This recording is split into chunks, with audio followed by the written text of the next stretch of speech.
This is a 15-minute talk. I'm going to talk about two things, even though I say three here. I'm going to talk a little bit about some games involving boundary conditions, and then which Belot has used to motivate a certain kind of problem for interpretation of symmetries.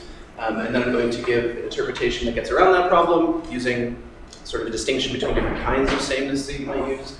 And then I'm not going to talk about the more general story because I just realized it would take more than 15 minutes. But if I have time, I won't. And the upshots of this is going to be that isomorphisms mathematically play lots of roles in mathematized physical theories, and some of them are sort of higher in terms of higher category theory, or another way to think of it is some of them are internal. We often use isomorphic models to represent, or rather we often ask whether isomorphic models can represent the same physical state of affairs, whether they must, that sort of thing. But there what we're doing is we're talking about representations as a whole being isomorphic. We often also use isomorphisms, I claim, internal to models to represent facts about configurations and such. So I'm going to slide between higher and internal, things like that. So the point that I want to make here today is that we should think of boundary conditions as structures on models, not as properties that some model must satisfy. So I think the common way to think about boundary conditions, or like asymptotically flat sector of GR, for example, is to think, well, we've got a big old bag of models of GR. We're going to talk about the asymptotically flat sector by just restricting attention and looking at some of them and not looking at others. I think that a better way to do it is to think about equipping some models with structure, and some of them just can't be equipped with that structure. And if we think of it in those terms, then we get around this problem that I'm going to tell you about in a second. And then this is a specific instance of a more general point that I might talk about in Q&A if you ask, but I probably won't here. Okay, so there's a bunch of so you're familiar with sort of Leibniz shifts, right? You pick up a Newtonian world, move it 3 feet to the right, and put it back down. Big debate, is that a new thing, is it not? There's lots of modern theories that have a generalized version of this that's localized in a certain way. So Yang-Mills theory has gauge transformations, and GR has diffeomorphisms, and Chern-Simons theories have both, and non-relativistic quantum mechanics have phase transformations, local ones. And so in all of these cases, we can ask, if we apply a gauge transformation or a phase rotation or something, does that give us a new state of affairs or not? So if you're a shifty kind of philosopher, you say sometimes, if you look at the details, they can. If you're a shiftless kind of philosopher, then you're going to say, no, it's impossible, they can't, they don't, they never do. I'm shiftless, and due to that laziness, I'm going to steal a lot of the pictures coming up and this argument and a whole bunch from Gordon, so thank you. I didn't steal any of the mistakes though, so if those are there, those are mine. Ta-da! And a lot of this is dealing with his paper, 50 Million Elvis Fans Can't Be Wrong, though I think a lot of cousins of these arguments can be found in earlier work too. But so the point is going to be that boundary conditions are going to trouble people like me, because they're going to be a case where we have isomorphic models that I'm not supposed to take to be the same because physicists say so. And I want to agree with physicists in general. I'm just going to assume they're always right here. I hope that doesn't get me in trouble. So here's the first game. We're going to take the sheet of graph paper, and there are graph lines here. Don't know if you can see them. We're going to roll it up into a cylinder, and we're going to draw some closed curves around it that meet up. They're going to be a certain color, and they're going to be in a certain order, and those are the only two facts we're going to care about. So here's one possible configuration. Another possible configuration is isomorphic if it's got the same colors in the same order. So here are two non-isomorphic configurations. Why? Different colors. There's purple here, not there. Two more non-isomorphic, again for the same reason, purple on the right, not on the left. Of course, they're the same geometrical shape in some sense, but that's not what we care about, right? We care about just colors and order. Here we have same colors, same order, so they are isomorphic, right? And this is analogous to diffeomorphism in GR. Sort of, if you just look at the blue one, this is pushing it around. We make little wiggles locally, but they're isomorphic because they're the same. You can sort of pull it back along something. Another example that's isomorphic. Same colors, same order. Good, okay. So that's game number one. I guess we win. Here's another game. Rather than talking about this big cylinder, we're going to talk about an infinite sheet of paper. We're going to draw lines that extend out forever. And we're going to use the same notion of isomorphism that we were using before. Two drawings are isomorphic if they have the same colors in the same order. So again, blue, green, orange, and red. Blue, green, orange, and red. So this configuration, well, those aren't different topologies, so pretend I didn't say that. So we have the same notion of isomorphism, but we're going to introduce another fact about these. We're going to require that every line we draw, once you go out far enough away, is going to be horizontal, right? So these are asymptotically flat drawings. And once we introduce this extra condition, we can introduce a new notion of sameness, called equivalence. And say the two drawings are equivalent if they're isomorphic, right? They have the same color and the same order, and they have the same horizontal asymptotes. So this is supposed to be analogous to cases of boundary conditions, right? We have the same notion of isomorphism we did before, but we're introducing this new requirement. They have to be flat at the sides, and now we can sort of ask, do we preserve this extra thing? So non-isomorphic for the same reasons as before. Different colors, purple here, not there. Non-isomorphic, same reasons before. Purple causing trouble. But here we have this really interesting fact, which is we can have these isomorphic but not equivalent configurations. So these are both the same colors in the same order, but the horizontal asymptote of green on the left is here, and green on the right is here. Those are different, so these are not equivalent, even though they're isomorphic. Similarly, different horizontal asymptotes, they're really close to one another. In fact, they're the same shape. In fact, the one on the right is just sort of the vertical translation of the one on the left. But, so they're still isomorphic, but they're not equivalent because the asymptotes are different. Okay, but so here's what an equivalent one looks like. Same horizontal asymptotes, same color, same order. Doesn't really matter how much it wiggles or how it wiggles in the middle. Right? So equivalence is a finer notion, it seems, than isomorphism. Things can be isomorphic but not equivalent. Right. Another example of equivalent but not isomorphic, same color, same order. I'm sorry, these are equivalents, so the same asymptotes. Okay, so what? So what it is that if you look at the physical, the more realistic analogs of these, Yang mills with sort of vanishing fields at infinity, or GR that's asymptotically flat. Physicists say that we care about equivalence, we don't care about isomorphism in the latter game, right? They think two things are the same if they're equivalent. Two things can be isomorphic but inequivalent. In that case, they're different, even though they're isomorphic. So if you're shifty, it's really easy to account for this. You just say sometimes isomorphic things represent different states of affairs. It's not a problem. In particular, isomorphic but inequivalent drawings can represent different states of affairs. But if you're shiftless, then you seem to be faced with some kind of problem because you say isomorphic drawings can't be different. The physicists say that these isomorphic drawings are different. If you want to be a shiftless person who listens to the physicist, you have a puzzle of some kind, right? Okay.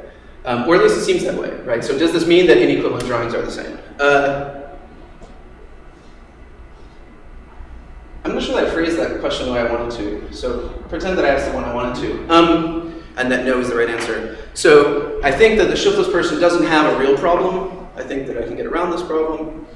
I think that the shifty story, the natural sort of thing to think here is this: asymptotically flat graphs are graphs. I know what an isomorphism of graphs is, same colors in the same order. So an isomorphism of asymptotically flat graphs is just an isomorphism between graphs that happen to be asymptotically flat, right? So we've got a big bag of graphs. I know what isomorphism is. I restrict attention to the ones that are asymptotically flat. And then isomorphism means the same thing. It just so happens that because I'm restricting attention, I get this extra kind of structure that I can appeal to if I want to, and it seems like physicists are. So how can you get around this if you don't want to distinguish between isomorphic things? So here's the story. It has to do with category theory stuff that I'm not going to talk about because it wouldn't help to use a bunch of jargon, but intuitively the idea goes like this. When I was a child, I learned about vector algebra, and I learned that there are these grids of numbers, and there's like columns with real numbers, and then there's other grids of real numbers, and you sort of do this weird like rotating and hitting it, and I don't know, it's complicated, right? Matrices, but I learned linear algebra, and I passed my tests or whatever, and I did okay. And then I went to college, and I learned about this new thing called linear algebra, which involved this kind of abelian group that had a special operation on it that allowed you to multiply scalars. And that made me realize that there's actually like a ton of vector spaces with lots and lots of relationships between them. And they're not matrices, they're something more general, linear transformations. And in fact, there's more than one vector space of multiple dimensions, right? So if you just look at the real number picture, the dimension of the vector space is the number of real numbers you need. So you either need 1, or you need 2, or you need n, right? But if you think about it in terms of the algebras with multiplication, there's a whole bunch of them. It just so happens that, the isomorphism classes correspond. Okay. So you might stress out about this fact that there's two things we call in linear algebra. One of them seems to involve special real numbers, whereas this one doesn't. I did stress out about this a little bit, but it turns out it's fine, because everything you can say with one, you can say with the other, right? In a really precise sense. So you can translate anything that you say on this side into something on this side, and you do it by saying, everything I say about R1, I'm going to then translate in a systematic way to be about V7 instead. And everything I used to say about R2, I can translate systematically to something about V5. And everything I used to say about Rn, I can translate to something about V1. And everything I said about maps between these, I can translate to things about maps between the corresponding vector spaces.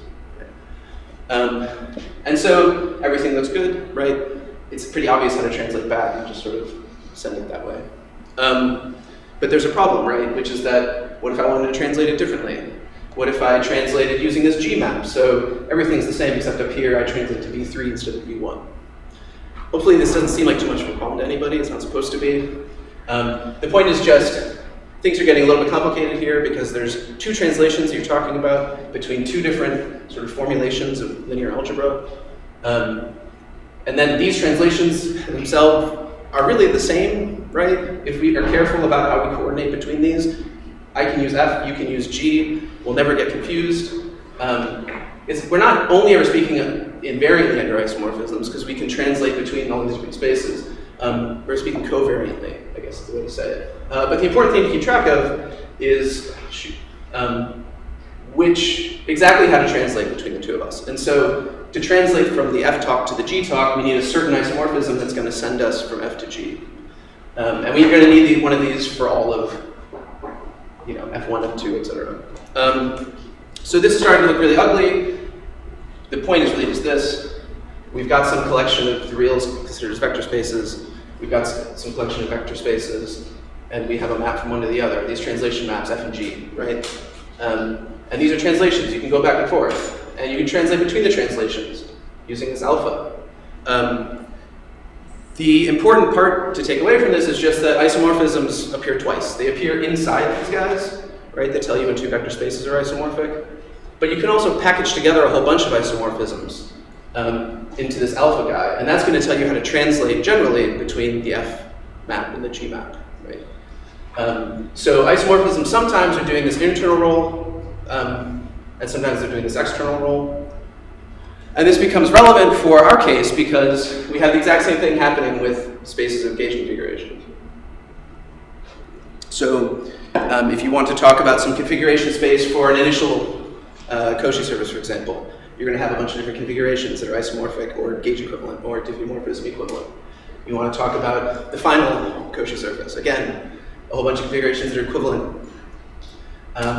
You're going to have some maps between these. You want to ask if the theory is deterministic, for example. There should be a unique map that's compatible with the dynamics in a certain way. But by uniqueness here, we really sort of mean the maps are the same, right? So there should be some way to systematically talk about isomorphisms or translate from one to the other. They should be on the same outputs, same inputs, they should give the same outputs. But when we're talking about sameness internal to either of these sides, we should be using isomorphism.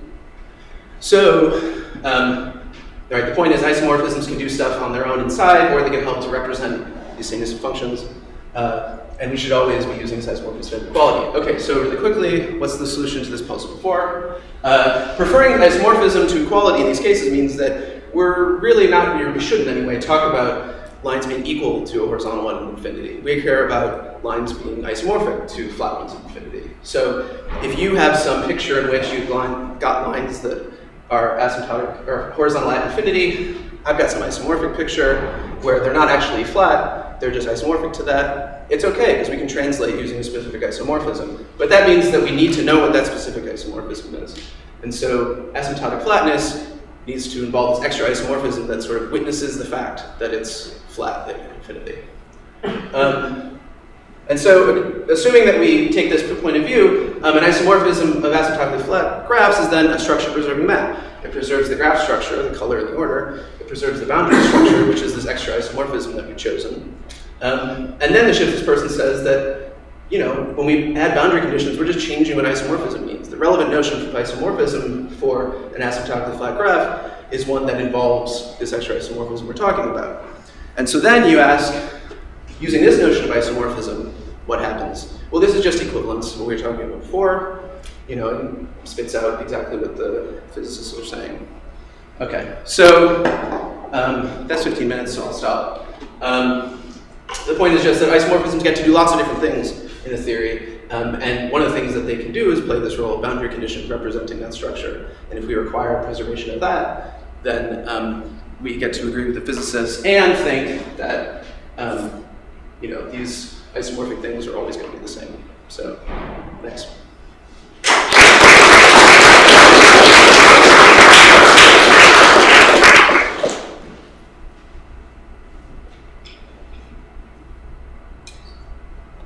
So, did you get how the asymptotic flatness in the graph analogy, I guess, is meant to link up to an isomorphism that's external or natural transformation? Right. Okay, so the thought is, looks like I'm going to use the board. So we've got a big bag of spacetimes, and we've got various isomorphisms between them.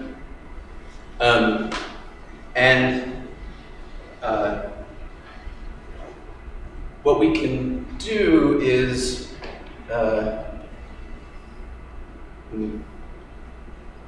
so how does the translation go with the natural transformations being?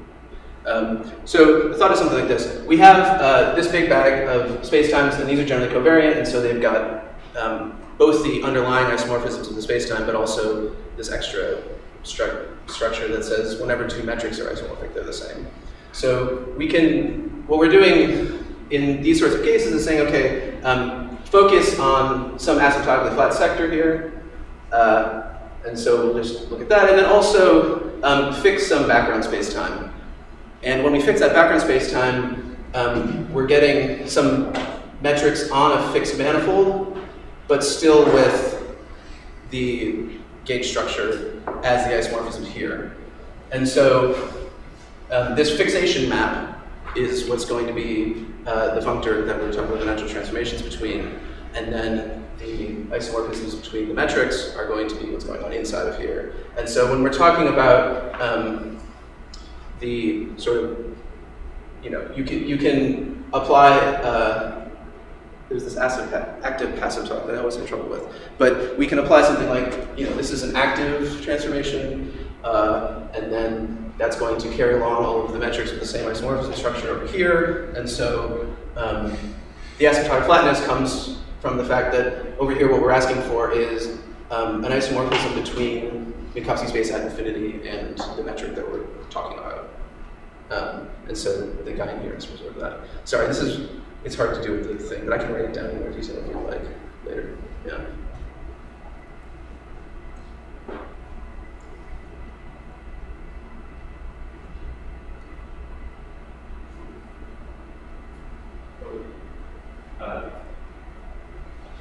Could you say a little bit more about, like in this case, for instance, asymptotic flatness division infinity, what kind of structure? Are you picturing like adding a non-physical boundary or something? So that's the most straightforward way to do it. And so there what you would do is you would say, think about, on Minkowski base, for example, that's the Minkowski base. Add a non-physical boundary, add the Minkowski's metric on that, and then ask for, on that portion, or some small neighborhood of that portion, a diffeomorphism that relates Minkowski space to a metric at infinity.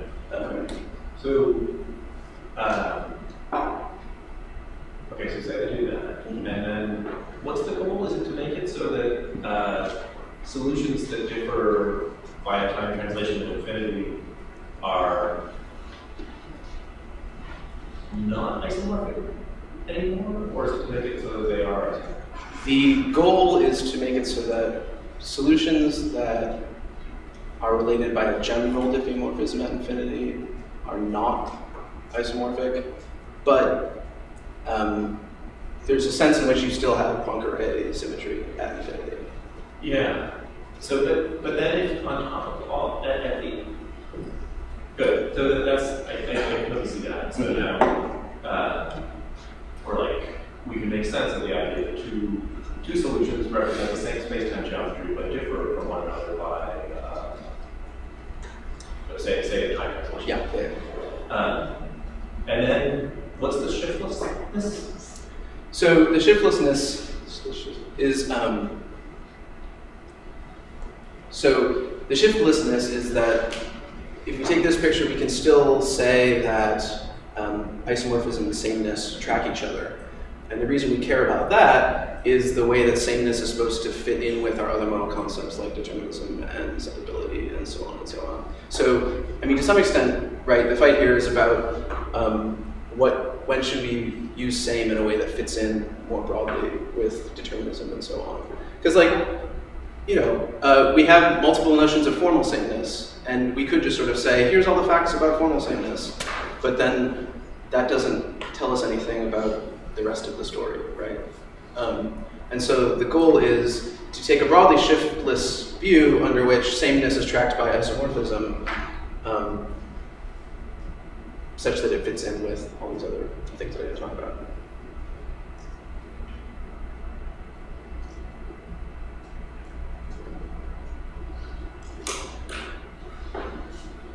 I think we probably had about 20 minutes. Cool. Yeah. So thank you very much.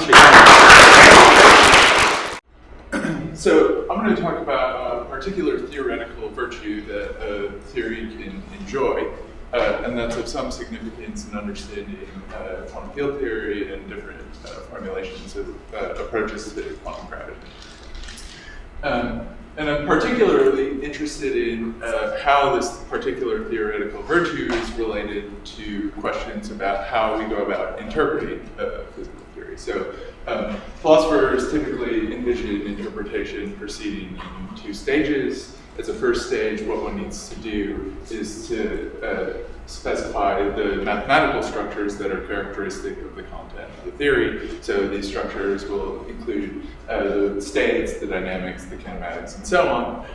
And then there's an additional procedure during which you go about characterizing those structures as physical in some sense. And different people have different ideas about how to proceed with that process of characterizing the mathematical structure as physical.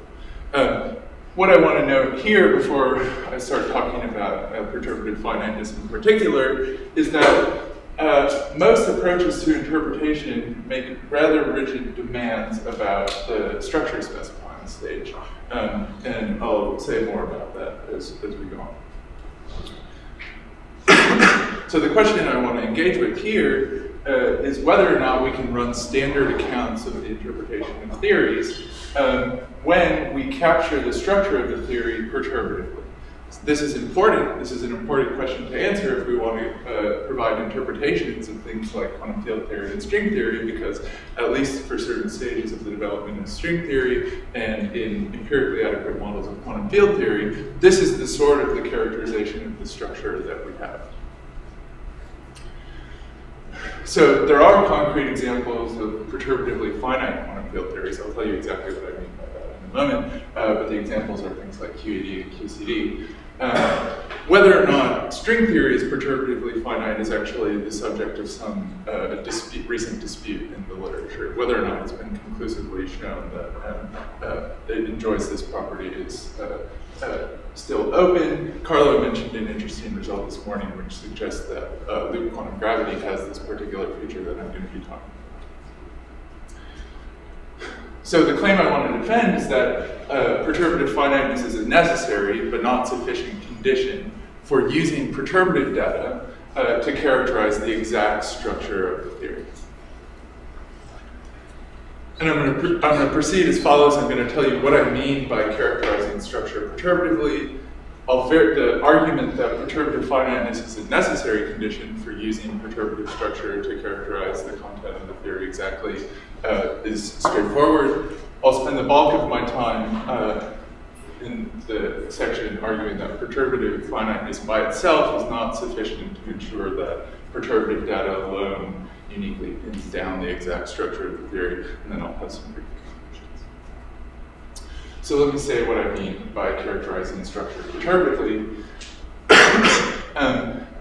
In many cases, we have situations where rather than giving a direct mathematical representation of the objects in the theory that correspond to the observables or the structures, if you're talking about quantum field theory, what I have in mind are things like the endpoint functions. And we pass instead to a representation of those objects that we're interested in terms of an infinite series expansion. This technique is familiar from across the board in physical practice, and we hope that the parameter that we're expanding in is a small deviation from some analytically tractable model, in which case we can expect this procedure to give us good information about the behavior of the perturbation from that tractable model. So when you do that, when you make this switch, you can calculate the coefficients by using the structure of the entire expression involving the object that we're determining perturbatively. And early terms in the series can be summed to give an approximation to the value of the function. So in quantum field theory, when you do this, if you sum the first 5 orders of perturbation theory for quantum electrodynamics, for example, what you find is that for imported observables, you get extremely good agreement with the experimental results. So there's 2 questions about this kind of procedure that need to be kept separate. The first question is, are all individual orders of perturbation theory finite when you calculate them? Or is there some, or can they be rendered finite in some conceptually clear manner? Second question, which is separate, is if it's the case that every individual order of perturbation theory is finite, when we sum up that entire series, does it converge to some finite value, or does it diverge? So let me tell you now why perturbative finiteness is a necessary property for using perturbative data to characterize the exact structure of the theory. The argument's straightforward. When we do perturbative quantum field theory, we run into a number of mathematical problems, namely infrared and ultraviolet divergences. Fortunately, there are cures for these problems, at least in the case of some models, and the cures come in the form of regularization and renormalization schemes, which allow you to take what were initially infinite values for individual orders of perturbation theory and render them finite in a conceptually clear manner.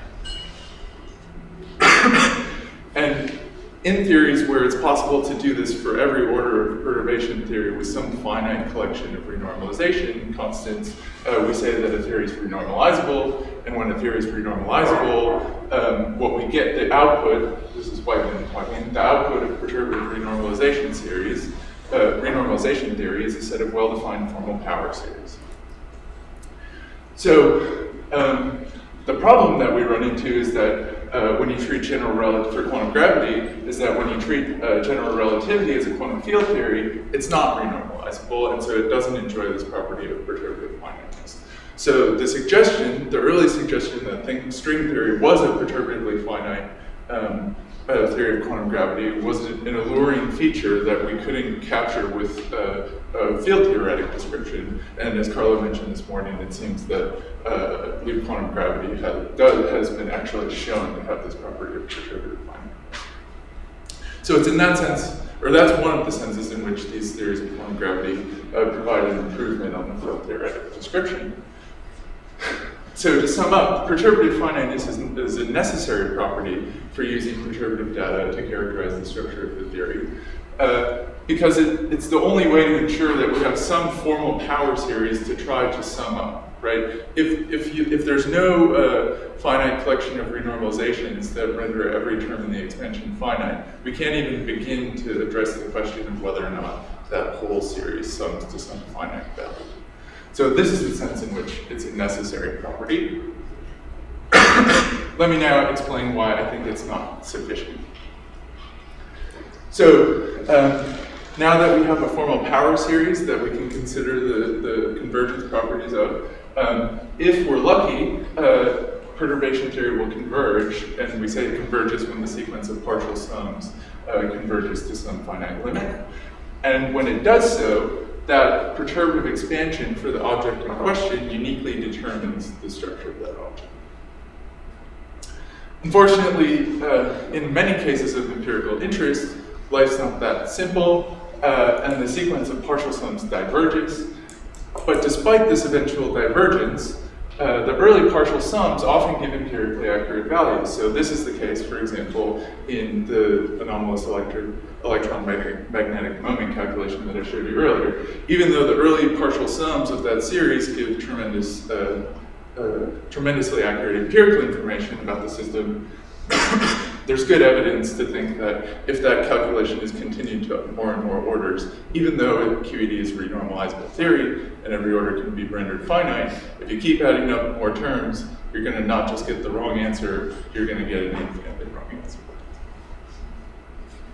So this provides kind of a puzzle, and what one wants to know is why we get this good empirical information despite this divergence of the whole series when it's summed. And I think the explanation, and the explanation that Dyson offered immediately when he realized that there was this divergence, is that perturbation theory is asymptotic to some exact structure. So what this means, and I won't go through too much of the technical details, but asymptoticity is just a condition about every fixed order of perturbation theory, which ensures that the difference between the exact value of the function and the partial sums are appropriately small in some sense. So a natural question to ask is how well does that property of asymptoticity, if you can demonstrate that it actually obtains, constrain which exact structure could be lying behind the success of the perturbative expansion? And the problem that one runs into is that you immediately realize that two different functions, and in fact infinitely many different functions that don't agree on their exact values anywhere, can share the same asymptotic expansion. So what that means is that just the mere conjecture that perturbation theory for a quantity is asymptotic to an exact structure does not uniquely specify what structure that series is asymptotic to. So another natural question in the face of this kind of fact is whether or not there's some condition stronger than that the series is asymptotic to the function, but weaker than that the series is convergent, which determines the function uniquely. And somewhat surprisingly, the answer turns out to be yes. I won't give you the exact statement of the property, but it's called the strong asymptotic condition, and it generates a theorem of the form that we're after, which is just that if you have a series that you know is the strong asymptotic series for two different functions, then those functions are required to be identical in the sector where they have that strong asymptotic series. Moreover, you can show that if you know the strong asymptotic series of a function, then the function can be uniquely reconstructed from the series itself by Borel resummation. So what that means is if you have this property of the strong asymptotic condition, you can take the perturbative data and uniquely pin down an exact structure that's lying behind the success of the expansion. But perturbation theory and the Borel resummability has been demonstrated for a number of constructively proved, a number of models of quantum theory whose constructive existence has been proved. However, for empirically adequate models, things like QED and QCD, they don't uniquely correspond to an exact structure because they're not Borel summable, and they're not Borel summable because the behavior of the terms goes like n factorial, where n is the order of perturbation theory, and this large growth behavior comes from the presence of things like instantons and renormalized. So what Magnin and Ribasov, or constructive field theory, say is that constructive field theory builds functions whose Taylor series is perturbative field theory. But any formal power series being asymptotic to infinitely many smooth functions, perturbative field theory alone does not give any well-defined mathematical recipe to compute to arbitrary accuracy any physical number, so in a deep sense is no theory at all. So on the assumption that we don't have this additional property that we can uniquely Borel resum the series, their claim is that we don't have a series. We don't have what can genuinely be regarded as an exactly specified theory. And it's in this sense that when the strong asymptotic condition fails, even if you have perturbative finiteness, perturbative data by itself doesn't specify the exact structure of a theory in the way that philosophers have always assumed that theory structure specification functions. Moreover, there's evidence that string theory models, so these calculations have been carried out primarily in matrix models, are also not Borel summable, and in fact, the terms grow not like n factorial, but like 2n factorial. So the convergence behavior is even worse. So they fail even more at being uniquely reconstructible from their perturbative data. So what this means, I think, is just that there are important physical effects that aren't being captured by the perturbative characterization theory. There's non-perturbative effects that are missing. Okay, so I just want to conclude by saying that what I've tried to show is that perturbative finiteness is a necessary condition for using perturbative data to characterize the exact structure of the theory. And it's for that reason that the claims that string theory was perturbatively finite seem to be a large advantage over the field theoretic treatment of quantum gravity calculations. And why I was very excited to hear Carlo saying that we actually have an approach to quantum gravity where this property has been confirmed exactly to all orders of perturbation theory, which I don't think is the case for string theory. But the other important part of the story is that this is not a sufficient condition for getting an exact specification of the structure of the theory, precisely because all the perturbative finiteness ensures is that you have some formal power series that's a candidate to be the exact structure, but if you can't uniquely resum it, you still haven't exactly specified the structure of the theory. Thank you.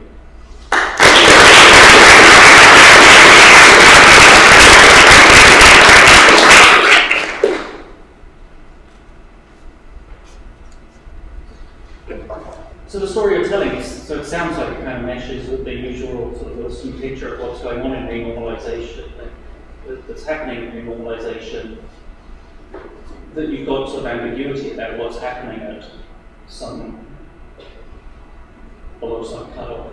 Yeah. I mean, so does that mesh in just that sort of way? I mean, exactly what we don't know, we've got the perturbation series, but it's exactly the one that's compatible with all the different things that might be happening at even smaller scales. Right. So it can't. So it's the same kind of many. It's the very same many one sort of that's showing up. No, I don't think it's the very same many one. The question. So there's an interesting connection, which is that I think the Wilson type effective field theory story requires that we modify commitments about exact structure specification that we normally feed into accounts of interpretation. And this is the tension I think that's been around in the literature on the philosophy of quantum field theory, where some people think that the perturbative field theory is simply not insufficiently well specified to even be subjected to philosophical analysis or something like that. And I think what's at issue there is that the Wilson type story just doesn't match onto philosophical accounts of explanation. I think the same kind of, philosophical accounts of structure specification. I think there's the same tension about structure specification, but I think it's different many one. Or at least it's not at all straightforward for me to see the universality type arguments that show that very high energy physics are that low energy physics is very insensitive to the high energy domain is the same as the non-perturbative effects that are coming from instant ones and renormal ones. I think there's more to that story.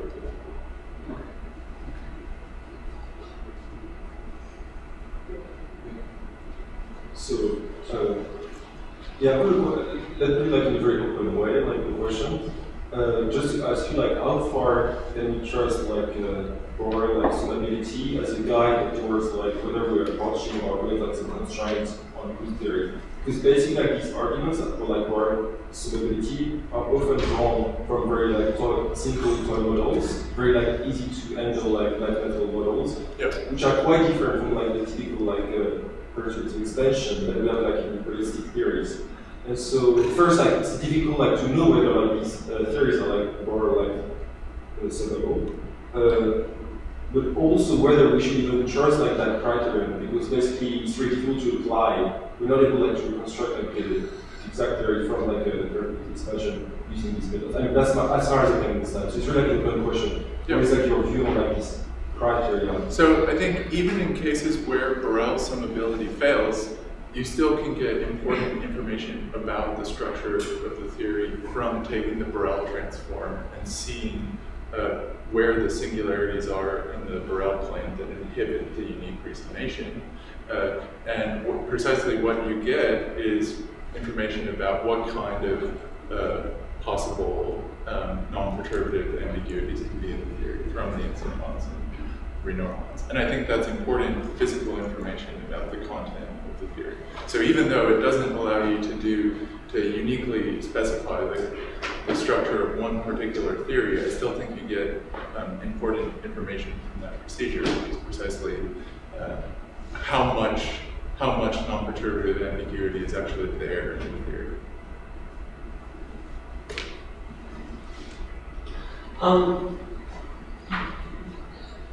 I wonder if there's any relation. There is a case in simple physics in which a perturbative expansion doesn't capture any, which is the candidate factor for the non-relativistic quantum. You just don't see the expansion, the standard independent. Could you interpret that as a simple version of what you're saying? That's the case in which you have, that particular case in the full theory, so you have access to a complete theory. But if I only look at it from the point of view, if I only have the information theory, we miss it. It could be a case which fits in this story. I think so. Yeah, so there's these interesting, you're imagining like the anharmonic oscillator or something like that?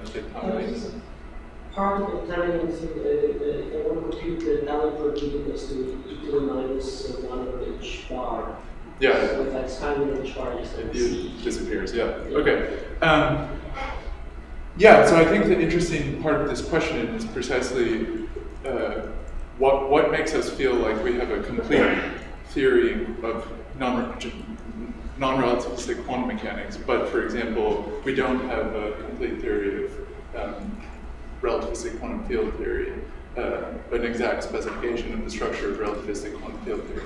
Because we have models where we can do the resummation and nothing's missed by perturbation theory, and we have models where, just like we have models of non-relativistic quantum mechanics where we can exactly solve nothing, perturbation theory misses nothing, everything converges. So I think there's a really interesting question, and there's a tension about what we mean by having an exact characterization of the structure of the theory that's in some sense the discussion in the literature has been confused, and I think partly it's to do with the fact that we think of those different things as, we think of quantum mechanics as one theory, and all the different models have different properties or something like that.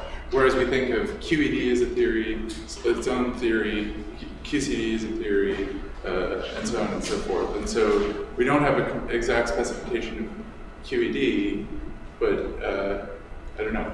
The situation doesn't strike me as so different from the situation in non-relativistic quantum mechanics, which I think is something that can give us confidence in the structural foundations of QED. Okay, I think we better keep moving on and make it dinner. Thanks. Thank you.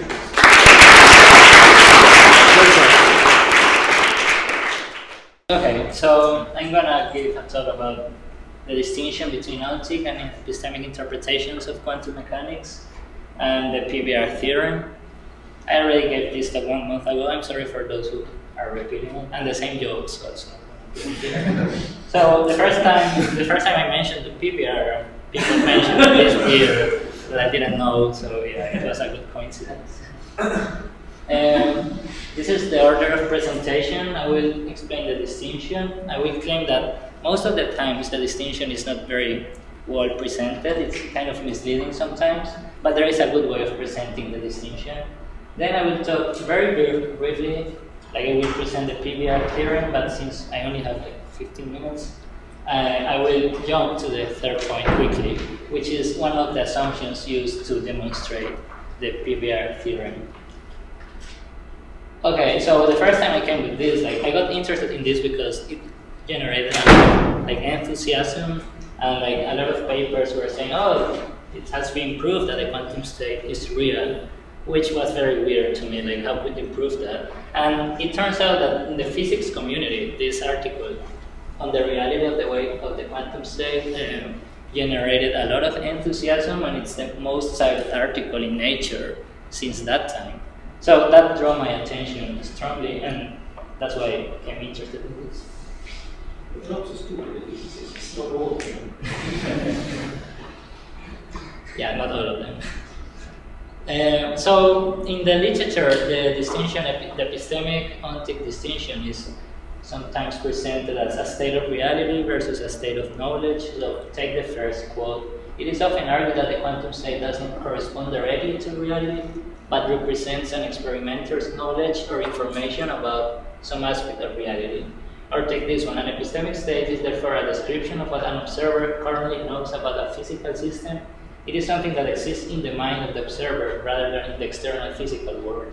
You could notice, philosophers could notice very easily that there are problems like defining the distinction in terms of direct correspondence to reality, or for instance, a state of knowledge, a state of reality, or one-to-one correspondence. Sometimes they use one-to-one correspondence. All of these concepts could be problematic, and there are much clearer ways of presenting what the distinction is supposed to be.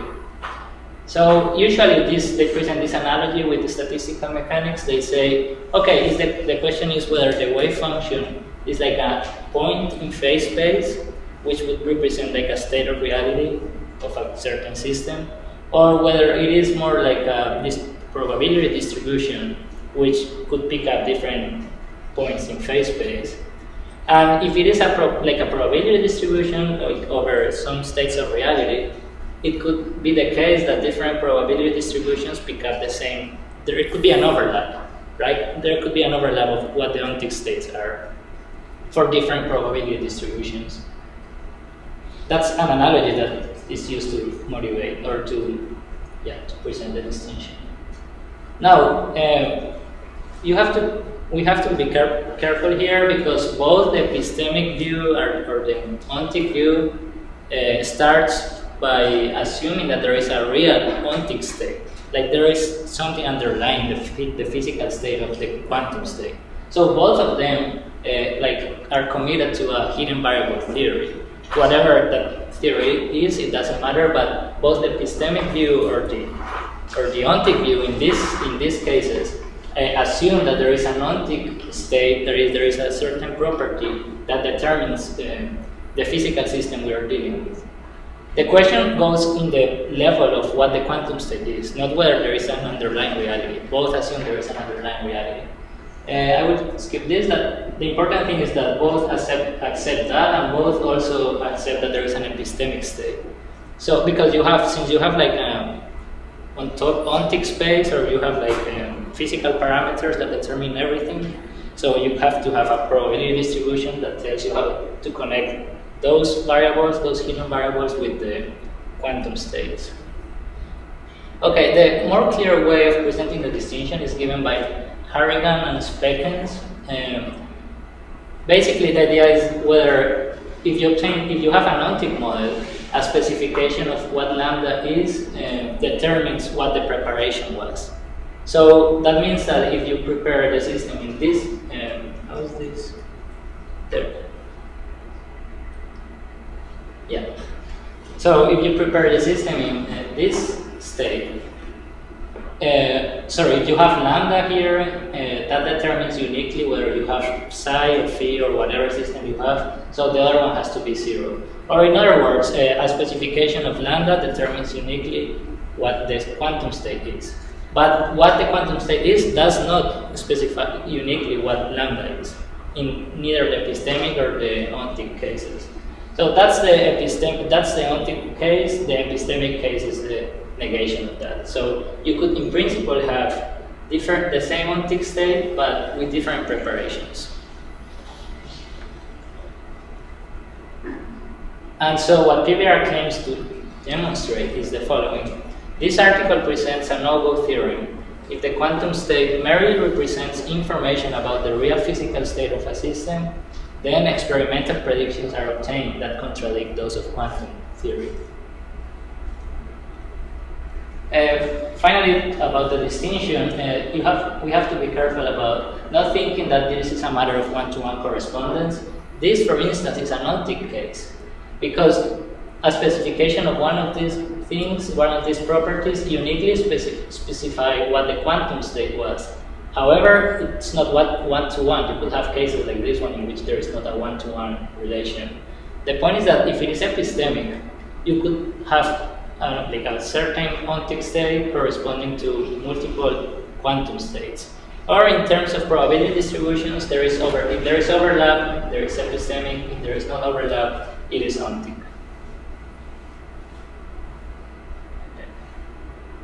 Okay, I already explained this. What I'm saying here is that the analogy was misleading because this is ontic and you pick different ontic states also.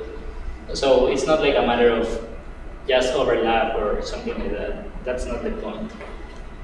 Sorry, if there is overlap, it is important, but the point is that you could have different ontic states even in the picked up by a same wave function in this case, or by a certain probability distribution. Okay, very quickly the theorem. These are some motivations for an epistemic theory. Like, why is it important, the theorem? Because it rules out like these possibilities of solving these problems. I don't think the epistemic model solves the measurement problem, but there is debate about that. Some people say it does. I'm not going to talk about that here. Other things, there are some certain information, some results in quantum mechanics, in the informational aspect of quantum mechanics that are recovered by the epistemic view. So that's good for the ones who defend that. And the main thing that the epistemic view supposedly does is that the overlap of the ontic space accounts for the non-distinguishability of non-orthogonal states. It's a result that we don't know, like if we have non-commuting observables, we cannot be certain what was the preparation when we make a measurement of one of those non-commuting observables. Okay, to understand like the last assumption and to understand the theorem, we need the notion of compatible, which is not defined but is kind of implicit in the papers. The idea is that a certain ontic state is compatible with certain quantum states if and only if, when you make a measurement, you obtain a result that is non-orthogonal to one of the initial states. So in other words, the things with the same color are orthogonal. So if lambda is compatible with these three quantum states, it means that when you make any measurement, you cannot obtain a result that is orthogonal to any of the initial ones. So your result cannot be any of these, so your only possibility would be this one. And of course, you only prepare one of these. Like when you make the experiment, you only prepare one of these. The point is that you cannot obtain any of these, no matter what you prepare here, if lambda is compatible with these quantum states. This is the main steps of the theorem, depending on how much time. Okay, so we have it's a reduction. The big theorem is a big reduction. You start by assuming that the quantum state is epistemic. That means, and you take these two possible quantum states, and so since you're assuming that it is epistemic, that means that with a certain probability you will obtain, sometimes when you prepare either this or this, sometimes you will obtain a non-tick state. Of course, you don't have access to the non-tick state. You will obtain a non-tick state that is in the overlap region of these two possible quantum states with a certain probability q greater than 0. Okay, you have that. Suppose you have two devices. Each device can prepare either of these two quantum states. The devices are identical. And so with probability q squared, so with probability q you could obtain a state that is in the overlap region here. With probability q you could obtain a state that is in the overlap region this, like this other system. So with probability q squared you obtain a state that is in the overlap region like of the total product state. Since these are prepared, since these devices are independent from each other, you can model the total system like a simple product state without entanglement, without correlations, anything like that. So, as they say, as the author says, the physical state of the two systems is compatible with any of the four possible quantum states. Because this was compatible, so q squared, this big thing would be compatible, and the same for the other ones. And now they show that there is a measurement that has these eigenstates as possible results, and these eigenstates, notice that this is orthogonal to, well, it's not obvious, but this is orthogonal to this one, this to this one, this to this one, and this to this one. So we have a case, since recall that these were compatible, that means that when we make a measurement, they cannot give a result that is orthogonal to in any of those. However, they created a thought experiment or something in which all the possible results are orthogonal to all the initial possible compatible states. So this is a case in which there could not be a result. There could not be an outcome here because of the compatibility notion. Of course, that's absurd. There have to be an outcome in all experiments, in all good experiments. So there is a problem, so we have to drop this first assumption, so the quantum state is non-epistemic, it's something. That's the theory. Now to end, let me discuss briefly what's called the preparation independent assumption.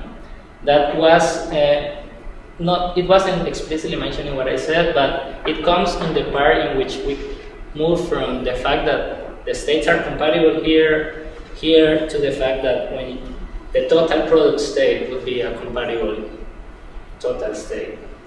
So, in other words, this assumption says that if you have two devices independently from each other that prepare systems independently from each other, what they are saying is that the on-tick total state, the on-tick state of the total system is just a nice product of the on-tick states of each individual system, just like in quantum mechanics, just like in the quantum mechanical case, which is just a product of the quantum states. They are saying that the same occurs in the on-tick level, so to speak. Now that looks reasonable. Like we don't expect that the physical properties of my system here depend on what's going on in Mars if the systems are not correlated, like initially or something like that. Like otherwise, all the experiments will depend on all the other experiments, and we could not measure anything without knowing what we are measuring or something like that. Now, that's very good. I mean, that's reasonable, except for one big problem. This is just what I just said. The problem is that the measurement is an entangled measurement. So we had two independent physical states initially, but recall that the final possible states here, these are entangled states. So the possible outcomes are outcomes of entangled states. So in a certain point, it is not clear how should we apply the notion of compatible if we are passing from the fact that this is compatible with this one, this is compatible with 1 and this with 0, it is not clear how to pass from that notion of comparable to a notion of comparable in which we have now entangled states, in which, of course, things cannot be distributed nicely into the parts or something. So they don't say how that happens, and Leifer also passes quickly through this point, and he says, yeah, it is possible that you could obtain, this is problematic, but it's not that problematic. He doesn't discuss too much that, but the point is simply that as far as they can give us a nice account or a good account of how to use the notion of comparable in cases of composition, and specifically in cases in which the results are entangled, it is not clear whether the proof goes on. Like, it is not clear how should we understand the proof, especially the step of the composition part. So that's the main point I wanted to raise against the assumption. And the other point, which is very quickly to mention, is that there are models, epistemic models, that don't use the independence assumption and that reproduce all the results of quantum mechanics. In other words, the independence assumption is necessary, because if you could construct a model that gives you the same outcomes without using that assumption, it means that the assumption has to be necessary to rule out those models. So the assumption is necessary, because if you don't adopt it, someone already presented you a model that has all the concepts, all the same predictions of quantum mechanics. And this model is nice in the sense that it gives you the result that when you do local measurements, you don't require anything else from the universe. You don't require like the information about what's going on in Mars or something. But when you do entangled measurements, that's here, global properties are relevant, and that seems reasonable. Like that global properties come when you have to measure things in an entangled state or something. Okay, that's all. That's the main point.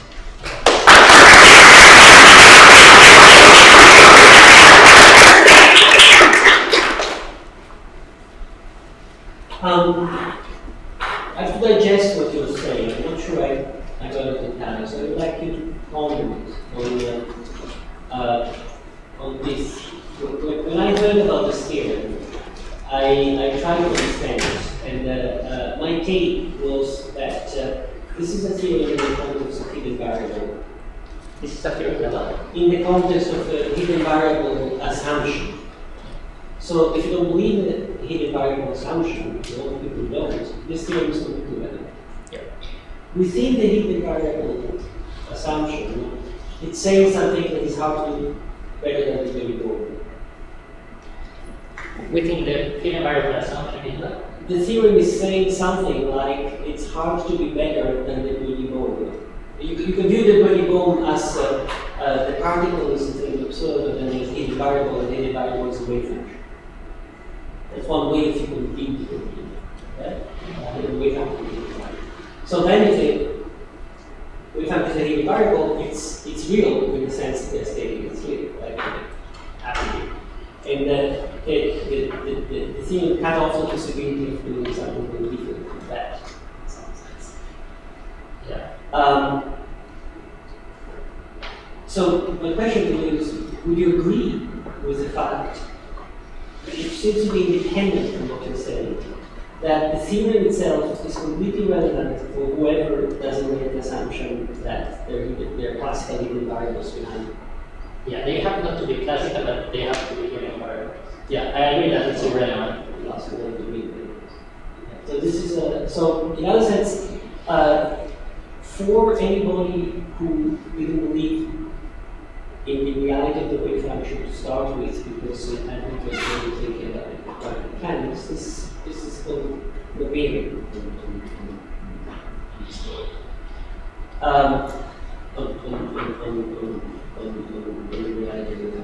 Now, what I'm not sure I understand in what you're saying is that if I think that they believe all as in terms of hidden variables, it's beautiful hidden variable theory we have. This independence is not realized in the sense that the hidden variables are complex choices, that is not the Cartesian product of the hidden variables of the separate, because that's what we because Hilbert space is tensor on the side because of the systems together. So you seem to be saying the opposite. You seem to be saying that they're assuming that this is the case. They're implicitly bringing in this factorization property of the variables in order to prove the theory.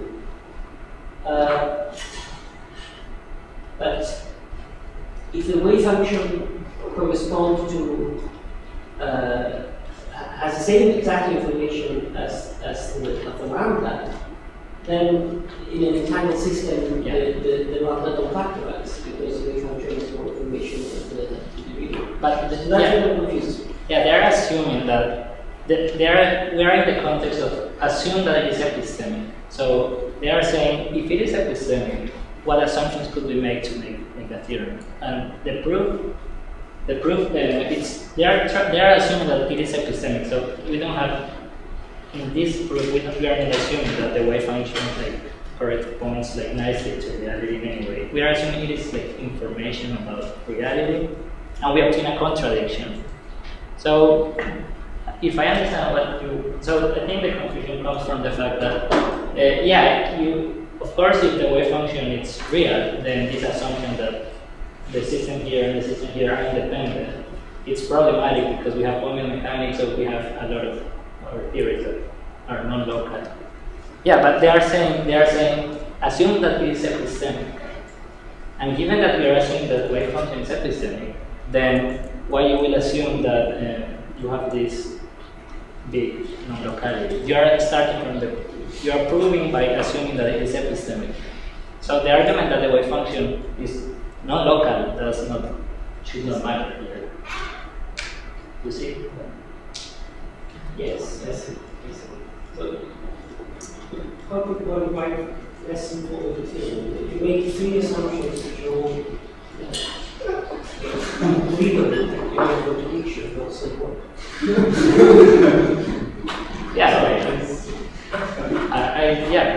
What the question is whether you think, the point is that it is not obvious that you have to have non-locality from the beginning if you are forgetting about the wave function. Yes, but it's obviously. Yeah, exactly. So. Yeah, that's the point of the theorem. Let's see what can we do if. Yeah. What? Now it's also.